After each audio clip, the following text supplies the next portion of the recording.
Today we are going to start a new variety of problem. अभी तक हमने जितनी भी प्रॉब्लम्स करी उनमें सिर्फ और सिर्फ सीपीयू बस्ट ही था, आईओ बस्ट का कोई जिक्र नहीं था। नाउ अब जो प्रॉब्लम हम करने वाले हैं उसमें सीपीयू बस्ट और आईओ बस्ट दोनों ही इन्वॉल्व हैं। गेट 2006 का एक बहुत ही अच्छा क्वेश्चन पूछा गया था। There are three processes P1, P2, P3. Each process has a CPU bus followed by an IO bus followed by an CPU bus. Assume each process has its own IO resource. The multi-programmed operating system uses preemptive priority scheduling. What are the finish times of the process P1, P2 and P3?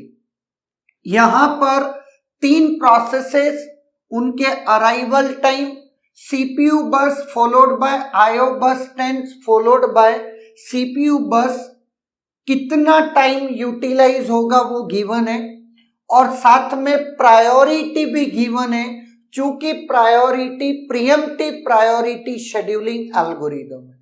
And these are the options. Now अब बहुत ध्यान से मेरी बात देखना, क्योंकि इस तरीके के क्वेश्चन कैसे सॉल्व होते हैं वो हम इस एग्जांपल से सीख रहे हैं। नाउ अब यहां पर दो तीन चीजें हैं। एक तो आपका है गैंग चार्ट, और ऑब्वियस है गैंग चार्ट हमारा किसका है? सीपीयू का, हाँ या ना? ये सीपीयू का गैंग चार्ट है। नाउ अब मेरे को आईओ की जो कुछ रिक्वेस्ट है वो मैं आपको बताता रहूंगा कि कौन सी प्रोसेस कब जा रही है और आईओ कंप्लीट करके कब रेडी क्यू में आ रही है। नाउ किस तरीके से इस क्वेश्चन को सॉल्व करते हैं वो समझना। P1 प्रोसेस 0 पे अराइव हुई, तो P1 प्रोसेस 0 पे अराइव हुई, कुछ भी प्रायोरिटी है चलेगी वही P1। 0 से लगाकर उसको 1 CPU बस चलना है, 1 CPU चल करके कंप्लीट हो गया। कंप्लीट मतलब मैं इसको कट कर दे रहा हूं। नाउ 1 पे P1 आईओ लेने गया और कंप्लीट होकर के आएगा 6 पे। क्लियर? 1 पे गया है और आएगा 6 पर, क्योंकि 5 यूनिट ऑफ आईओ है। नाउ 2 तक, अब चूंकि ये तो 6 पे आएगा और कोई भी दूसरी प्रोसेस अभी तक अराइव नहीं हुई, तो यहां पर 1 से लगा करके 2 तक आपका सीपीयू खाली रहेगा, है या ना?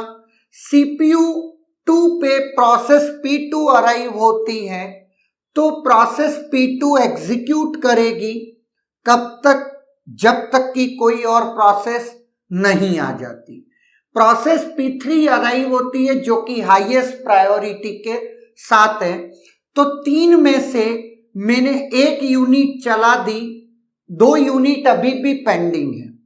नो, क्लियर है? ये बात याद रखिएगा।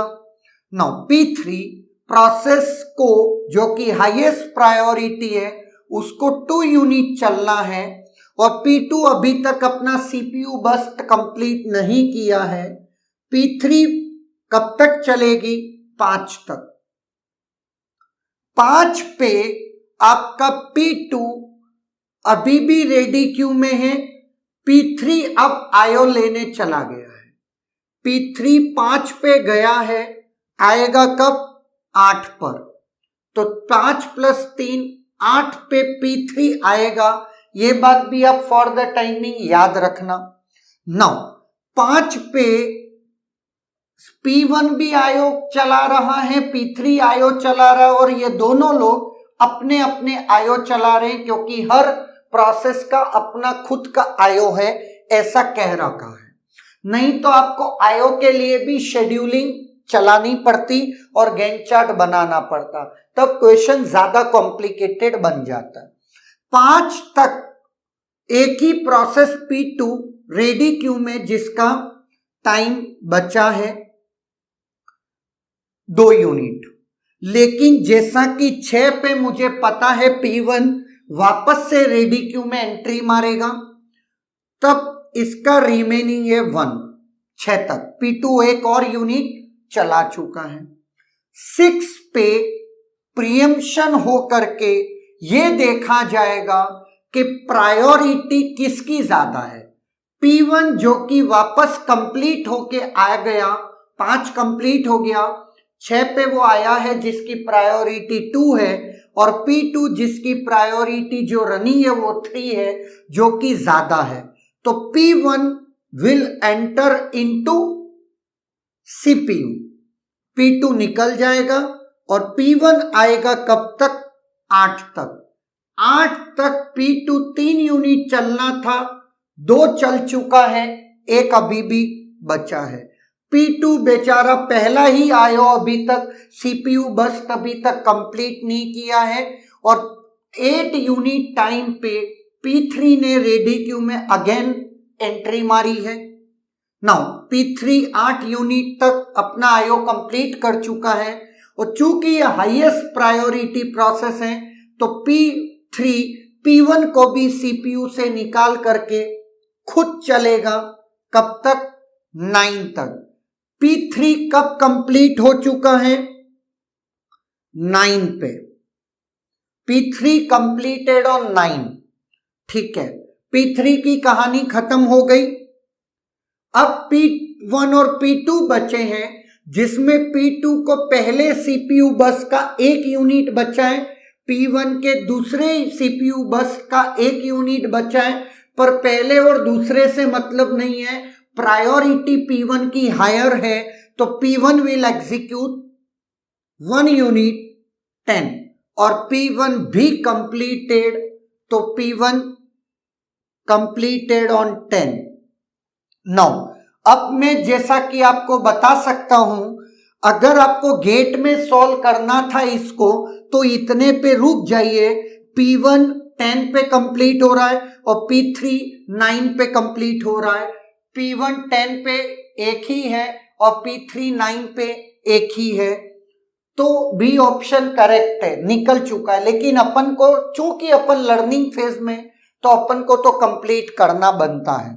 नाउ अब अपना केस आता है, P1 चला गया, P2 जो कि 1 यूनिट पहले अपना CPU बस चलाएगा। CPU बस कंप्लीट होने के तुरंत बाद बेचारा 11 पे तो जा रहा है, और 3 यूनिट 11 + 3 14 पे वापस एंट्री मारेगा। तब तक CPU के पास कोई काम करने को नहीं है, क्योंकि 2 प्रोसेसेस तो ऑलरेडी कंप्लीट हो चुकी हैं। 14 पे वापस P2 रेडी क्यू में एंट्री मारता है, और P2 15 पे, जो कि ये कंप्लीट हो चुका है, और P2 15 पे अपना 1 यूनिट और CPU बस कंप्लीट कर लेगा, तो P2 15 पे हो गया। अगर मैं P1, P2, P3 सबके फिनिश टाइम, तो P1 फिनिशेस ऑन 10, P2 15 और P3 9, 10 15 9, 10 15 9, B is the correct option, कोई दिक्कत नहीं है। एक तो ये क्वेश्चन डिजाइन होता है, दूसरा क्वेश्चन डिजाइन होता है CPU कितना आइडल रहा, CPU का आइडल परसेंटेज। तो अगर मैं CPU आइडल परसेंटेज आपसे पूछूं, तो what you will say? 1 to 2 1, और 11 से 14 3, 4 out of 15 into 100 है ना। 4 out of 15 into 100% आपका CPU आइडल रहा। अगर आपकी CPU एफिशिएंसी की बात की जाए कि CPU की एफिशिएंसी कितनी रही, तो आप कह सकते हैं 15 में से 4 यूनिट ऑफ टाइम सीपीयू खाली रहा, लेकिन अगर मैं 11 unit of time out of 15 into 100% CPU क्या रहा, एफिशिएंटली यूज्ड हुआ है ना। ये इस क्वेश्चन में नहीं पूछा, बट यस कुछ और क्वेश्चन डिजाइन हो सकते हैं जिसमें ये चीजें आपसे पूछी जा सकती है। अब यहां पर मैं आपको एक बात और बता देता हूं, रेस्पॉन्स टाइम तो पूछा जा सकता है, क्योंकि पहली बार सबको सीपीयू मिला है तो कितनी देर के बाद, अराइवल के बाद मिला है। एवरेज रेस्पॉन्स टाइम आप कैलकुलेट कर सकते हो। तो P1 आया था 0 पे, मिला उसको 0 पे 0 माइनस 0।